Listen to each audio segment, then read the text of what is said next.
So hello ladies and gents, and welcome back to the channel. Welcome back to the Lake District as I walk over what's this, Mardale Beck here, and we've got Haweswater over here. We're hiking up a Wainwright called High Street, sort of off in that direction. I think that fell that we can see there off in the distance is called Mardale Ilbel. High Street's just a little bit further north of him, but that's basically where we're going, and we're heading up Rough Crag, which is, well, makes up a small part of this big ridge here that you can see. So we've actually, to start off with, we've got to head in the complete opposite direction, sort of along the shores of Haweswater a little bit here, and then go back on ourselves and start traversing this ridge. As you can see, we haven't got the hip pack on today. We've got the big-ish bag. I don't know, I sort of see this as my like medium-sized bag. I think it's a 26 litre. If you're ever interested in my gear, by the way, what gear I use, it's all on my website. I've got like a big list of everything. And yeah, we've got the Nikon Z7. So I've got the 24 to 200mm lens, still my favourite lens of all time. And of course my wide angle, my 14 to 30mm as well. And feels all right. The bag doesn't feel too heavy. Other than that, I've just obviously got a few bits and bobs for videoing, and of course a bit of water and food and the like. But yeah, around this side, nope, this side, you can see, just got my little Benro travel tripod. So still feel like I'm traveling fairly light.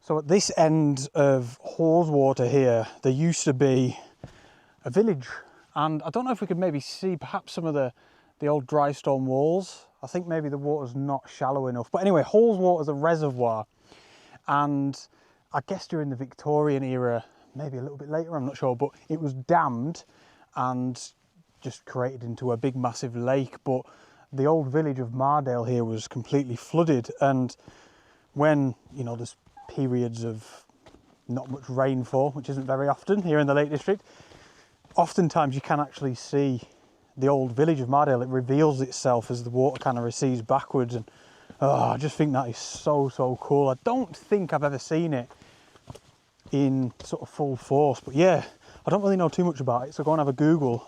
I think the village was, or is, called Mardale. Like I said, it does still exist, but yeah, I don't think we're anywhere near shallow enough. I think when it does reveal itself, it's a little bit further into the water there. Now, as for today's route, there's a few actually up to High Street. You can go up even from the other side, from like Troutbeck and places like that, and Patterdale even, you know, which is kind of over near Haweswater. It feels like ages away, but of course, when you get in sort of into the middle of the fells a little bit, there are a lot that are like that. You know, there's loads of different routes up.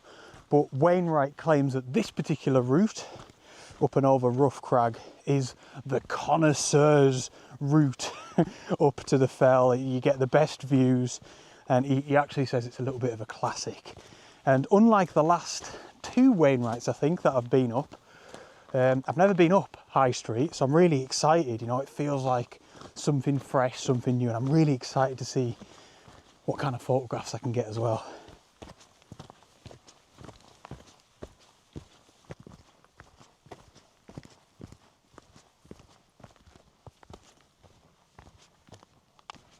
Wow, gosh, we've come quite far already. You may be able to see off in the distance a few cars glimmering away. Here we've made quite a lot of progress, but look at the patches of light, and look at the sky. It's beautiful. It's a really nice day, actually. All I can ever wish for when I'm out in the fells is no wind, even if it's raining now. Not that I want to wish that, but even if it's raining, I'm not too bothered. So this is the point now where we go back on ourselves again, and now we start heading in the correct direction up to High Crag. This path looks a little bit rough, but I think this is just like a little cut through, and then you may be able to see sort of a dry stone wall. It looks like really rough actually, doesn't it? I mean, it is called Rough Crag further up there, but yeah, the dry stone wall, we get up to that, and then we're kind of, he's a marker really, we're just following him quite a way up this ridge line.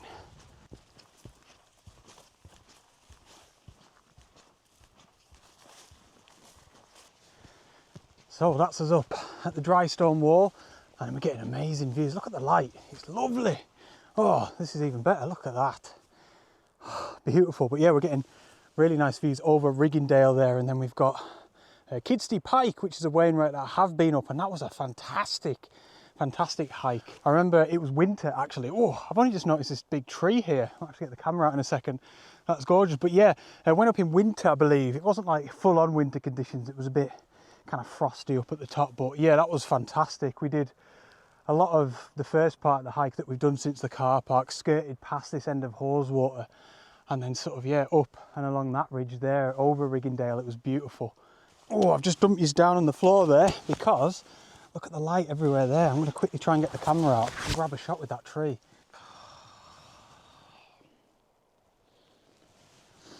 Forgotten something quite important. I've forgotten my frigging batteries for my camera. Can you believe it? I'd say you probably can with the amount of mishaps I have. Oh, what a wally. I've got everything here, look. Everything. Got freaking tuna sandwiches down here, nuts, crisps, head torch I won't even need, spare microphones, microfiber cloth, orange, drone, waterproof cover, lenses, and oh man, I remember having them on charge when I was at home. Usually I charge things like the day before, a couple of days before, and everything's ready, but I don't know, this morning I was just messing about a bit and kind of got everything on charge first thing in the morning. So annoying, man. I usually have batteries in here. Anyway, what can I do? I'll tell you what I can do. We've got the phone, we've got the blower, so let's make the best of this situation. Now, in fairness, I love using my phone for photography. It's something I always say to people: if you've got a phone in your pocket, a smartphone, you've already got a camera, you're already halfway there, you know. The only thing, practically speaking, that I feel like I miss out on is focal length, and I've said that a lot. Yeah, you get less image quality, or less megapixels. It's not as good in low light. You know, I also prefer using a proper camera as well. But yeah, the main thing for me is I can't freaking zoom in, not on this phone anyway. But let's make it work, man. Let's make it work. I've only got my, is it around 26mm, I think, the iPhone. So we're just gonna have to go a bit wider. That looks quality. I am buzzing. How about this for turning it into a positive? So instead of, what I was gonna do was zoom in on that tree and just kind of maybe create a bit of a square crop with all those beautiful ridges and patches of light. But we're just gonna have to go wider. But this looks ace. There we go. So we've got the nice dry stone wall down at the bottom. Rough crag off in the top left, and we've actually just got that tree down in the middle, and then yeah, we've still got those beautiful patches of light off in the background. Just going to check everything looks all right with the exposure. Mate, that looks fine to me. So yeah, a little bit of a downer, but I get to carry my camera up, you know, strengthen my back muscles a little bit, and at least I've got my phone, you know, and I've got my drone with me as well. Maybe I could do a bit of drone photography. Right, we'll make it work.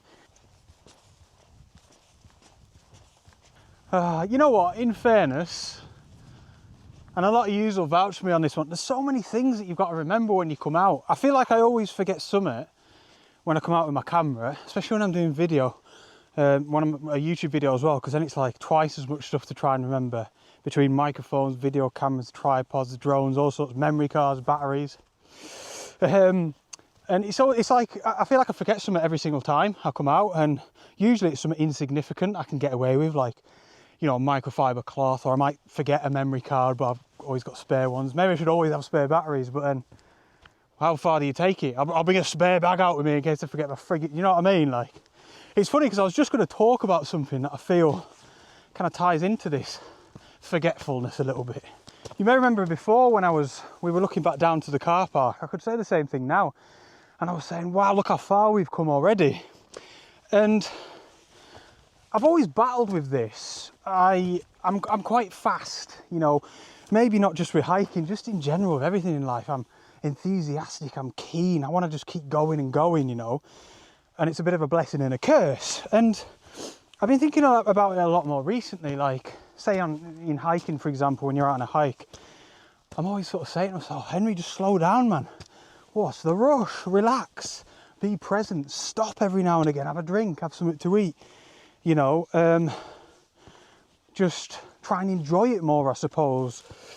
And but then on the other hand, I'd love to know, you know, comment down below if any of you wonder about this with yourselves, if you're similar to me. But yeah, on the other hand, I think, well, no, that's just the way I am. You know, I'm really enthusiastic and I'm just buzzing to get onto the next thing. And sometimes I worry that I'm like beating myself up about, you know, the fact that that's just the way that I am. Because like I said, it's a blessing and a curse. There's loads of things that I love about that side of me. You know, I get to see more things. I feel like I'm very driven because of that as well, perhaps, I don't know. But yeah, do any of you suffer with that kind of like juxtaposition?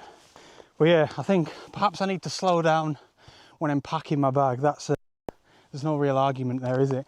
Anyway, look at this. Harterfell up there. There's two Harterfells. A lot of you might have heard that term, that name before. There's one over in the Western Lakes as well. But oh, this is just absolutely gorgeous. And Haweswater's mint because it kind of like curves round like this. It's a beautiful shape. So yeah, we're going to keep on heading up a little bit, up our little ridge line here, and then soon, very soon, I think we actually jump over to the other side of that dry stone wall that I mentioned, or that I just photographed, but then we stick by it on the right hand side for a while.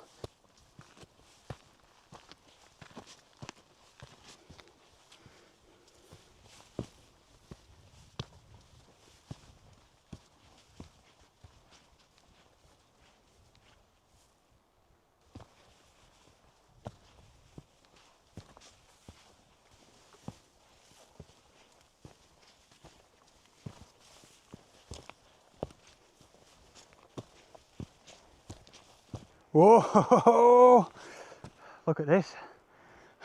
Some drop, is that in it? Wow, that looks grand and epic, fantastic. So I think I lied to you. We do sort of stay on this side of the dry stone wall all the way up until it disappears, I think, but it's pretty much the same. I think there's just a couple of paths, one either side of it. Now I've got to say something here before I forget, because I don't trust myself. I just got a text off my friend Ian Worth, fellow landscape photographer and YouTuber, really good friend of mine now. But a few weeks ago we decided to run a photography tour, like a bit of a workshop. So it's my first ever one personally. Ian's done a few, and you know, I'm so excited for it. It's in Snowdonia in North Wales, and it's on the 8th of November. However, and I can't believe I'm going to say this, but it's fully booked. It's booked already, 6 people. And I've not even said it on YouTube yet. I've just sent out a newsletter. So, you know, if you want these announcements and stuff, sign up to my newsletter. There'll be a link in the video description below. It's just where I send these things out first. But firstly, I want to say thank you so much to all of the interest. Very, very grateful to, of course, the 6 participants that have booked. Cannot wait to meet you. I am so excited for this. I feel like I'm ready to do these sort of group workshops and stuff now. I'm buzzing. And yeah, I'll be doing it with Ian, and I'm really excited to do it with him as well. Now, the text that I just received from Ian was saying, let's do another one. And I said, yeah, like, get it up on your website. So we're actually going to do one on the 7th of November as well. And yeah, because I've had a lot of emails of people saying they missed it, they didn't see the email in time, and I'm sorry about that. Like, I didn't realise it was going to be so popular, but thank you so much. And yeah, there'll only be 6 spots on this next one, so I guess get in quick if you want to meet us and go and do a bit of photography in North Wales. I'll put a link to the workshop down in the video description below. It'll be over on Ian's website, but he's done a lot of work with the admin side of it. I'm really grateful. I feel a little bit bad because he's done all the work. But yeah, he's put together a nice page where you'll get all the information, and obviously you'll be able to book on there. And yeah, I really hope to see even more of you soon in wonderful North Wales, where we'll be photographing what is genuinely one of my favourite spots in the whole of Britain, and thus in the whole of the world.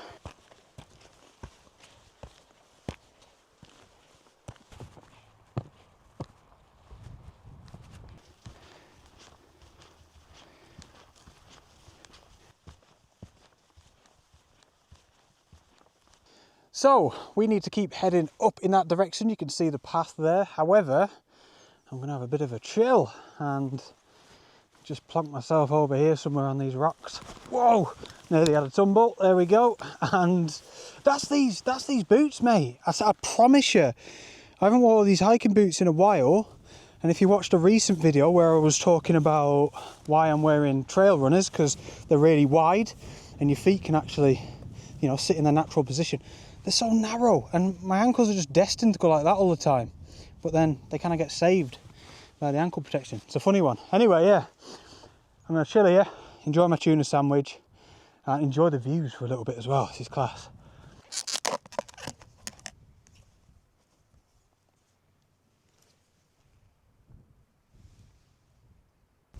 Oh, just sat here. I know I'm nattering a lot today. Genuinely. Just sat here munching away looking at these views. Having a real genuine moment of gratitude towards you lot. Honestly, with that workshop getting booked, I'm like, it'll be 5 years in a couple of months. I've been doing this full time now. And yous have been my constant. You know, it's not always been easy. It's mostly been amazing. But yeah, thank you all so very much for your continued support, watching my videos, whatever. I am so grateful for every single one of yous that watch, comment, like, whatever, subscribe. Yeah. That's what I'm going to spend the next 2 or 3 minutes thinking about whilst I eat my sandwich.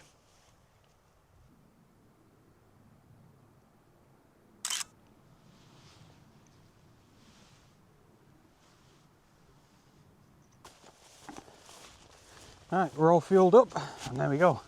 That is us back on the path.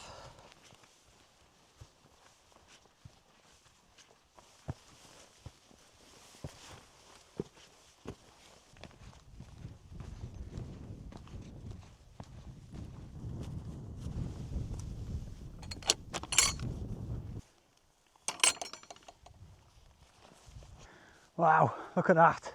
Look at that, back down to Haweswater. Like I say, it's just immense how it kind of curves around, looking back over to like Yorkshire Dales that way, really. Fantastic.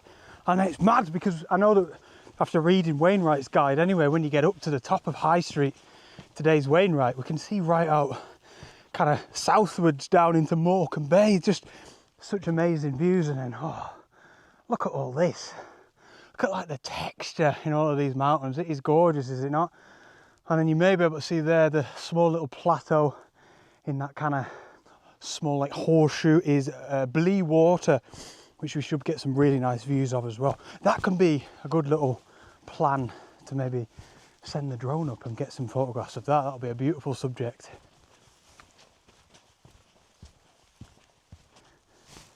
I got it wrong. That is not Blee Water, because that one is Blee Water that you can perhaps see there. That's the bigger one, and yeah, I think it might just be called Small Water. I know it's like Small Water Beck or something, or Small Water Crag is over there, maybe both. So yeah, you should probably know that. But Blee Water, and going back to the idea with the drone, I suppose I'll have a look once I've got the drone up there. You know, compose the photograph. That's the beauty of the drone, isn't it? Flying it up into angles. I can't get myself up there. Suppose you're actually quite limited when you think about comparing yourself to a frigging drone. But yeah, I reckon we'll be able to get something decent there. And hopefully, oh, we keep getting these like patches of light. See, we've got it more back that way at the minute. Again, back down towards Haweswater, because coupled with these beautiful clouds of all different tones that you know I love so much, it's making for some really nice photography conditions.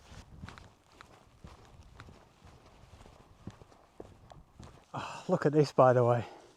Blee Water down there. Blee means blue, actually, I think, just in Old English, for anyone that's interested. And look, on the top of that crag, just there, there is a deer just stood. I think that might be Rough Crag, actually, and I think we kind of head directly over him. Perhaps exactly where the deer is, I'm not sure. But oh man, if only I had the long lens to shoot him, or at least zoom into him and show you him like on the video. Nice to see with my eyes, at least. At least. Nice to see with my eyes, at least, as if that isn't the main objective of these days out. That's really cool. Same as last week when I went up, whoa, Pike of Blisco. Another little bit of scrambling, clambering, rock climbing. It's not really rock climbing, is it? But I like to pretend it is. I love little sections like that.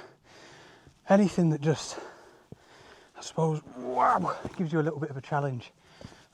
Right, let me just show you this. I think this is going to be cool. I can't really show you this properly, but yeah, we're pretty much level with Bleewater there, a little bit higher than him actually. I reckon I'll get to the top of this crag now, which is kind of makes up part of Rough Crag. And then yeah, I might get the drone out and see if we can get some epic with Bleewater down there. Right, so I've got the drone up and I'll show you here now the sort of thing that I'm going for. So you can see the light is actually so beautiful. Clouds are decent as well. There's quite a lot of interest up there, so I really want to make sure I don't overexpose. Good thing about being able to use the drone rather than my phone, I suppose, is not only the angle and you know the unlimited opportunities with composition, but I get the live histogram, and well, I get to shoot in manual basically. I get that control over it. I'm going to shoot it pretty much as you see in there in terms of aspect ratio as a 16:9, and just wait for the right light. I mean, that looks pretty much spot on there for me.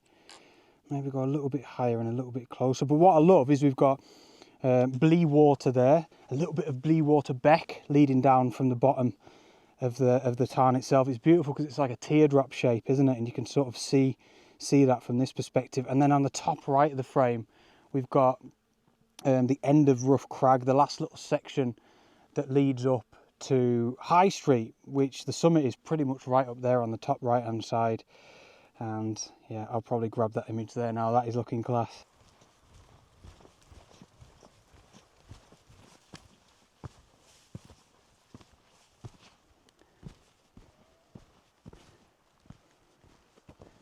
Wow, so we really are on Rough Crag now. Whoa!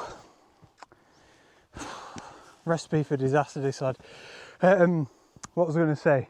Yeah, it really feels like a ridgeline now, look. Bleewater on this side, and then a huge kind of, that's back to Kidsty Pike again, but a huge kind of drop down into that valley there, and or it feels like it anyway.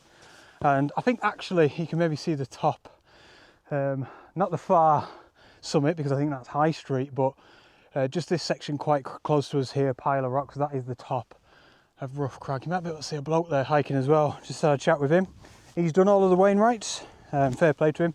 Say it took him 40 years, however, well, that's still good going, you know, it's not a rush, it's not a race, but he lives in London, so even more, you know, fair play to him. That is amazing, like, and I just think that's amazing. Like, I'm 33, you know, and it's taken him 40 years to do the Wainwrights, and that's been like, well, I guess like a real constant in his life, you know, to have gone up all of the fells over, you know, pretty much half of his life, like, by the time he passes away. What am I on about? But yeah, you know what I mean, like, to me, I've always felt like this since I got into photography, since I moved back to the UK several years ago. I've always felt like this place it's always here for me. It never lets me down, it never changes. It never changes, but then at the same time, it's always different every time I come here, you know, and don't know, it just feels like an old friend. The Lake District, Cumbria, feels like an old friend that comforts me and never lets me down. It's always there in times of need. Yeah, I love this place, if you can tell.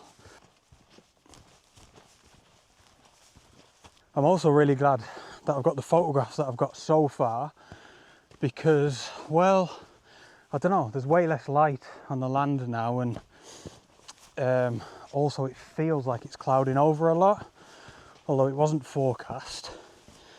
I'll just try and show you. Yeah, look back in this direction now, especially over there where you can see that bright patch. It's just looking a lot moodier, which is nice, but I'm just saying I'm glad I got a few photographs whilst we had some really nice light. And our mate up there just said he spoke to somebody around there. He's done a big loop from Kent.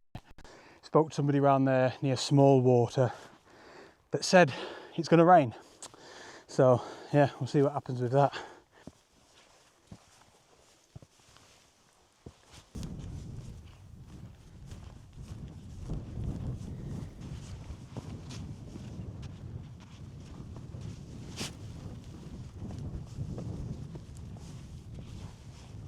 Wow.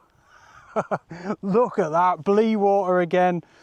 We could see a very little bit of small water, and then yeah, kind of back up towards Mardale Ilbel again. And oh, we've got a really nice view of, well, kind of, it's called Long Stile, the final little ascent up to High Street. And I think we basically get to the top there, and then we go left a tiny bit south, and that's the summit, done. So, I mean, look at this, back up to the top end of Riggindale. That is just epic. Look at that kind of depression there in the middle. That is beautiful. And then again, all the way back to sort of Hallswater and the Yorkshire Dales and that again. Wow, this is epic. This is exactly what I wanted. Like I said at the start of this video, last couple of hikes, Wainwrights, have been amazing, don't get me wrong, but they've been kind of short, and also I've been up them before. So yeah, it's really nice to do something fresh. And I suppose, like Wainwright says of this route, to do a little bit of a Lakeland classic. This just feels epic, absolutely beautiful. How not be in utter awe of that? That is beautiful. I'll tell you what that'd be. That'd be a hell of a good wild camping spot, wouldn't it? Imagine waking up down there every morning. Whew. Cloud inversion down in these valleys. Oh, head would be gone. I'd probably forget my frigging batteries, or I wouldn't be able to photograph it.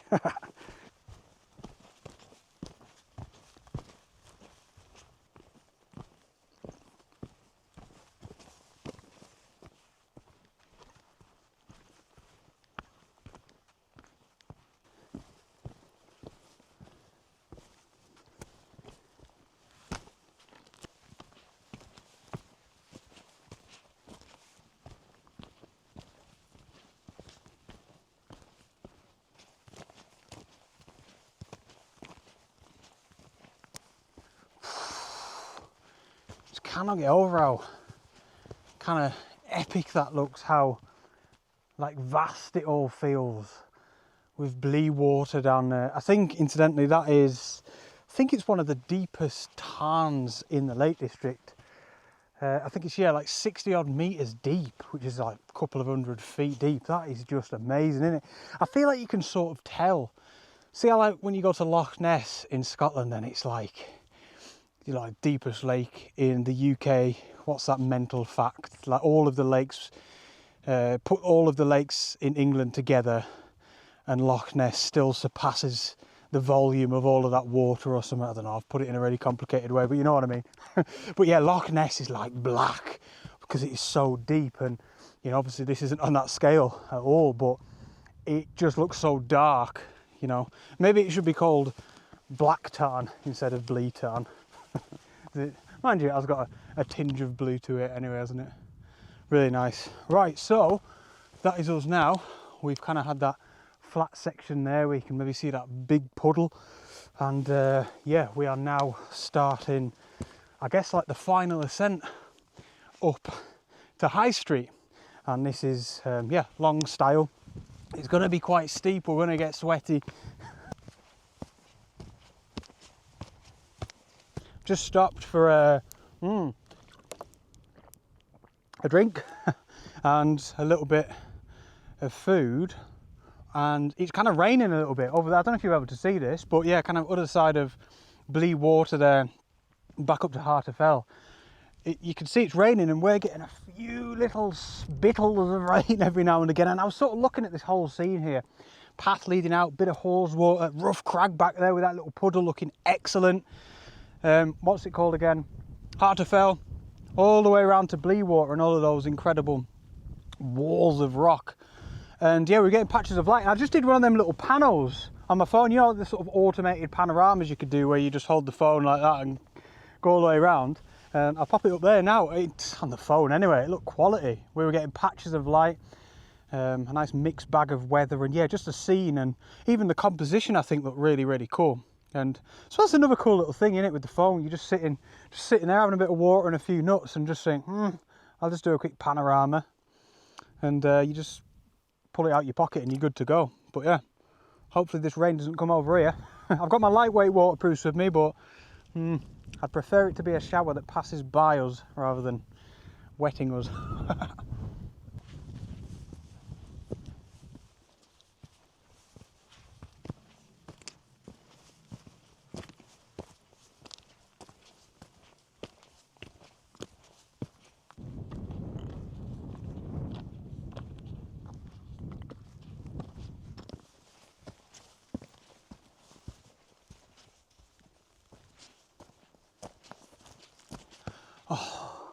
Absolutely class.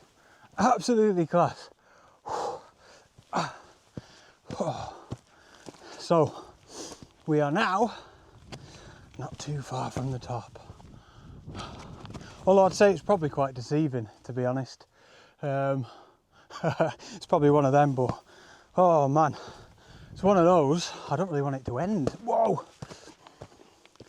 Clumsy today. I swear it's these boots, mate.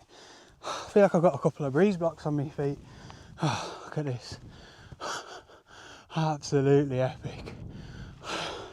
Spin you right the way around, shall we? Not long to go.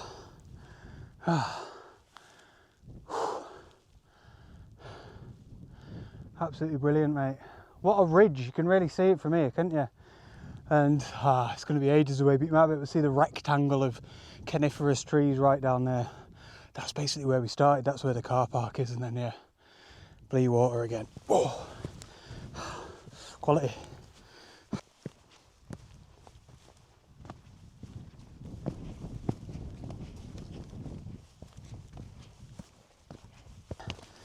Wow, look at this. Wow. Just keep showing you Blue Water, but yeah, look at them clouds moving across over sort of what is this, Mardale Hill Bell again.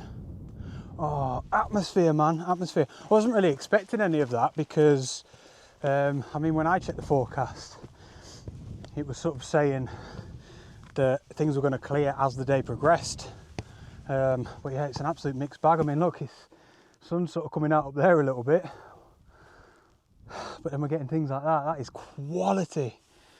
As long as we're not up in that when we get to the peak, because I want the views on the other side.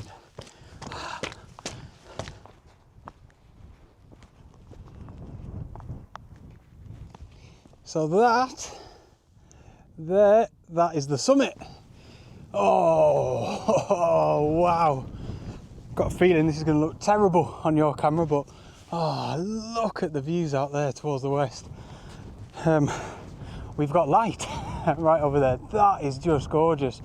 Oh man, let's see, look, this is where I feel what a shame. Like, it's all well and good, you know, and I do feel positive about just using my phone and getting on with it, but oh, I mean, I'd have been smashing my camera out here, 24 to 200 lens, and zooming in there, just get a little square crop of that section there. But you know, one thing that I always say, and I understand that this sounds really daft, but even without a camera, you know, you're still sort of doing it. You know, I'm still thinking about composition, I'm still thinking about what sort of photograph that I would take, what sort of focal length I'd be looking for, and I'm still working that part of my brain. I know that's, you know, clutching at straws a little bit, I suppose.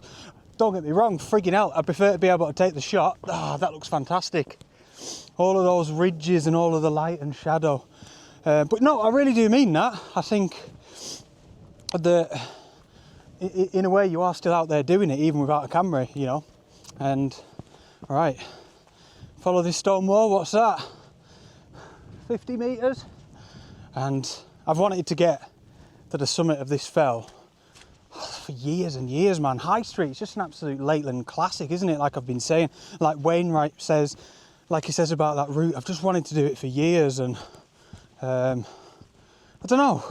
There's a few like that, to be fair. Like Blencathra is another one. I don't think we'll see Blencathra from here, will we? Maybe just, but there's layers of fells. But yeah, that's another one. I've never been up Blencathra, which is amazing. I love these fells, and that is just top 3 Lakeland classics, that hike up Sharp Edge. But yeah, just I'll do it one day. All right, may as well stick with me. May as well stick with me, ladies and gents, as we near the summit of High Street. So this is called High Street, I think, because, believe it or not, this big wide, look at it, it's like a big massive wide road. It used to be, well, I suppose it is, a Roman road. There we go, let's enjoy this moment, shall we? We're chatting away about the Romans. There we go, unreal.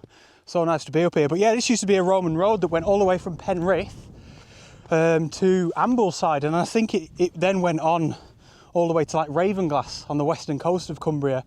You know, you've got the Roman fort at Hardknott Pass, so yeah, it would have went through there. that blows my mind. That is absolutely incredible, that fact. And I suppose you can sort of understand, you know, it is quite a flat route, isn't it, I suppose. Also, this is a cool little fact. I don't know where it is. I think it might be further down this way, but there's a section of High Street called Racecourse Hill, I think. And in the 17th and 18th centuries, people used to come up here from all of the surrounding valleys and have like games. And I think they might have even brought horses up here and had like races and all sorts of stuff. But yeah, no, I just think it's cool, as always, like, you know, where some of the names and stuff come from. And look at that, what I was showing you there before. Amazing. So I know this is kind of daft, but you know, as many of you know from the very beginning of me doing these Wainwrights, this is just the way that I've chosen to do it. But I'm actually going to go back down the same way I've come up, because if I go that way, I have to go over Mardale Ill Bell, which is another Wainwright that I haven't been up. And, you know, I want to do each Wainwright separate, give it its own day, its own adventure, its own day of photography. And then same if I sort of, I mean, I could go back that way to the other ridge and go back over Kidsty Pike, because I suppose I have been up it before, but no, that ridgeline was epic, and I certainly have no objection to going back down the same way and just getting that view of Bleewater the whole way down, you know. But thank you so much for joining me on this. Another massive thank you, as always, to my Ko-fi supporters who are up on the screen now. And yeah, like I mentioned earlier, ladies and gents, that link to that workshop, or, you know, photography tour, as I suppose it is really, with myself and Ian Worth, will be down in the video description below. Cheers for tuning in. Your support means the world, and I'll see you on the next adventure. Out.